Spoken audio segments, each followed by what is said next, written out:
کیا ایران کے بعد امریکہ اور اسرائیل کا اگلا نشانہ ترکیہ ہوگا؟ کیا امریکی اور اسرائیلی جہاز انقرہ، استنبول جیسے تاریخی اور خوبصورت شہروں پر کارپوریٹ بمباری کریں گے؟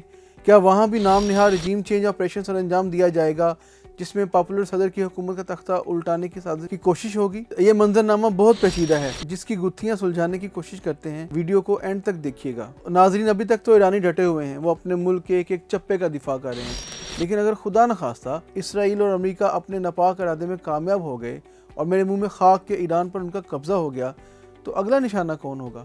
آپ کے ذہن میں جو بھی نام آئے، لیکن ہمارے ذہن میں ایک ہی نام آتا ہے اور وہ ہے ترکیہ۔ 17 فروری 2026 کو امریکہ میں ایک تقریب سے خطاب کرتے ہوئے سابق اسرائیلی وزیر اعظم نفتالی بینٹ نے ترکیہ کو نیا خطرہ اور نیا ایران قرار دیا تھا۔ انہوں نے ترک صدر کو نرم خو مگر اسرائیل کا جانی دشمن قرار دیا۔ نفتالی نے الزام لگایا کہ ترکیہ پورے اسرائیل کو ہڑپ کرنا چاہتا ہے۔ اس مقصد کے لیے وہ سعودی عرب کو اسرائیل کے خلاف بھڑکا رہا ہے اور وہ پاکستان اور سعودی عرب کے ساتھ مل کر ایک نیوکلیئر سنی اتحاد بنانا چاہتا ہے۔ وہ شام اور غزہ کے ذریعے اسرائیل کو قابو کرنا چاہتا ہے۔ اسرائیل کے سابق وزیر اعظم کی ساری باتیں ایسی ہی نہیں تھیں، یہ اس پلاننگ کی عکاسی ہے جو اسرائیلی اسٹیبلشمنٹ اور صہیونی حلقے طویل عرصے سے مسلمان ممالک کے خلاف کر رہے ہیں۔ 27 فروری کو سابق اسرائیلی وزیر دفاع گلنٹ نے بھی ترکیہ کے خلاف ایسی ہی زبان استعمال کی تھی اور اسے اسرائیل کے لیے بڑا خطرہ قرار دیا تھا۔ حالانکہ ترکیہ ان چند اسلامی ممالک میں شامل ہے جس کے اسرائیل کے ساتھ تعلقات ہیں۔ غزہ جنگ کے بعد ترکیہ نے اسرائیل سے اپنے سفارتی تعلقات منقطع کر رکھے ہیں، لیکن دونوں ملکوں کے درمیان تجارت ابھی بھی جاری ہے۔ اسرائیل ترکیہ کے ساتھ دوستانہ تعلقات کے باوجود اس پر اعتبار کرنے کو تیار نہیں، اور اس میں سب اسرائیلی سیاستدان شامل ہیں۔ تو اسرائیل پر واری واری جانے والے UAE اور دیگر عرب ملکوں کو اس سے کچھ تو سبق سیکھنا چاہیے کہ اسرائیل کسی کا نہیں ہے۔ دوستو، ایک بات تو طے ہے کہ چاہے وہ اسرائیل کے انتہا پسند سیاستدان ہوں، گریٹر اسرائیل کے نظریے کے علمبردار ہوں، یا امریکہ کے شدت پسند سیاسی تجزیہ کار اور سیاستدان، سب کی آنکھوں میں جدید مسلم ریاست ترکیہ کھٹک رہی ہے، کیونکہ اس کے پاس ہتھیاروں کی کمی نہیں۔ وہ خطے اور مسلم دنیا میں اپنا الگ ممتاز مقام رکھتا ہے۔ وہاں ایک ایسے لیڈر کی حکومت ہے جو اسرائیل کو آنکھیں دکھاتا ہے، اور سب سے بڑھ کر اسے اپنے عوام کی حمایت حاصل ہے۔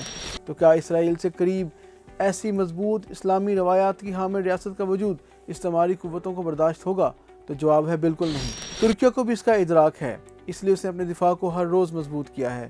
اس کے پاکستان، آذربائیجان اور دیگر کئی مسلم ممالک سے دوستانہ تعلقات ہیں۔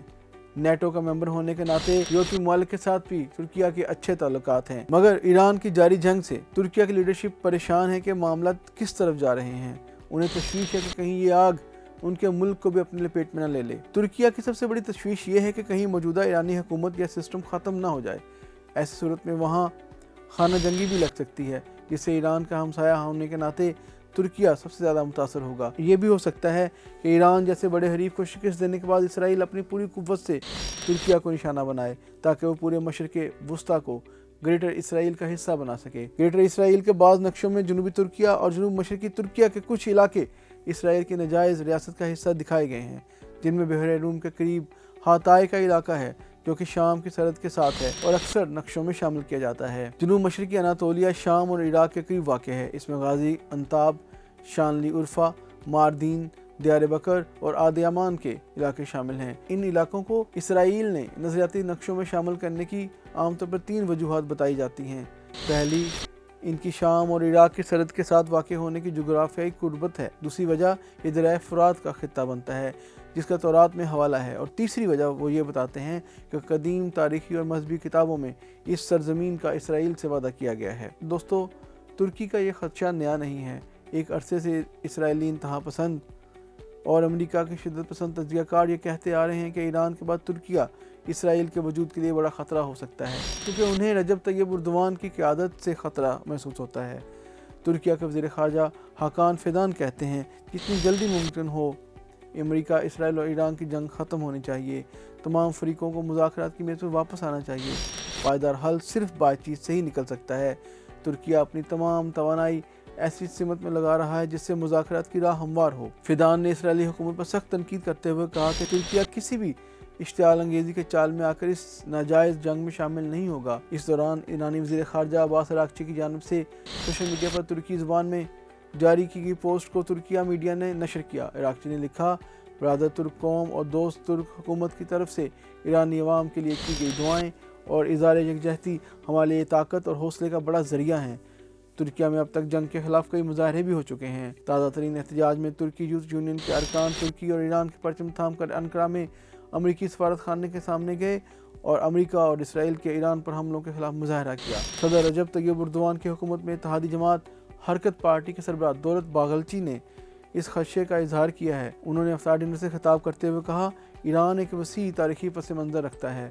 یہاں اگر حکومت تبدیل ہوتی ہے تو اس کے اثرات صرف اس تک محدود نہیں رہیں گے بلکہ سرحد پار ہمسایہ ممالک تک بھی جائیں گے۔ سیکیورٹی دباؤ بڑھے گا، آبادی کی نقل مکانی ہوگی، فرقہ وارانہ کشیدگی پیدا ہوگی، غیر قانونی معیشت کے نیٹ ورک سے پھیلاؤ ہوگا، مسلح پراکسی گروہوں کی افزائش ہوگی۔ یہ وہ تمام عوامل ہیں جس سے صرف ترکیہ ہی نہیں بلکہ تمام دیگر ہمسایہ ممالک کو بھی سامنا ہوگا۔ یہ مسئلہ براہ راست ترکیہ کی قومی سلامتی، سرحدی تحفظ اور علاقائی استحکام سے متعلق ہے۔ انہوں نے کہا کہ شام کے تجربے نے ہمیں بھاری قیمت پر سبق سکھایا۔ ترکیہ کو چاہیے کہ اپنی بارڈر سیکیورٹی کو مزید مضبوط بنائے، بالخصوص ایران کے بارڈر پر نگرانی کا کثیر الجہتی مؤثر نظام بہت ضروری ہے۔ دولت باغلچی کے مطابق یہ امکان بھی ہے کہ ایران حکومت کی مخالف کرد جماعتیں اس جنگ میں شامل ہو جائیں۔ امریکی میڈیا یہ رپورٹ کر چکا ہے کہ واشنگٹن اور تل ابیب بھی یہی چاہتے ہیں۔ ڈونلڈ ٹرمپ بیان دے چکے ہیں کہ یہ بہت شاندار ہوگا۔ اس متوقع سیناریو پر ترکیہ کے حکام شدید پریشان ہیں۔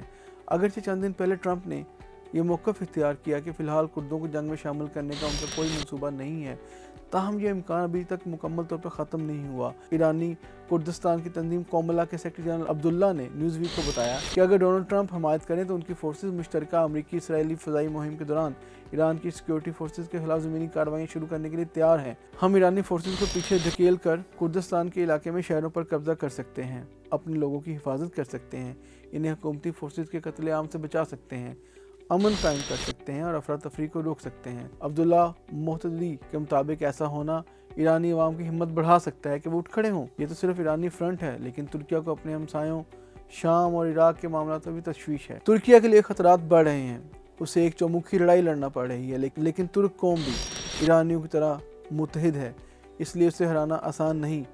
اسرائیلی پالیسی ساز اس حقیقت سے اچھی طرح باخبر ہیں۔ ترکیہ اسرائیل کے لیے ترنے والا ثابت نہیں ہوگا۔ اگر اسرائیل نے کوئی جارحیت کی تو اسے منہ کی کھانا پڑے گی۔ دوستو، آپ کو کیا لگتا ہے کہ اسرائیل کبھی ترکیہ پر بمباری کی حماقت کرے گا؟ کامنٹ سیکشن میں اپنی رائے سے آگاہ کریں اور دیکھتے رہیں ہنگول نیوز۔ لائک اور سبسکرائب کرنا مت بھولیے گا۔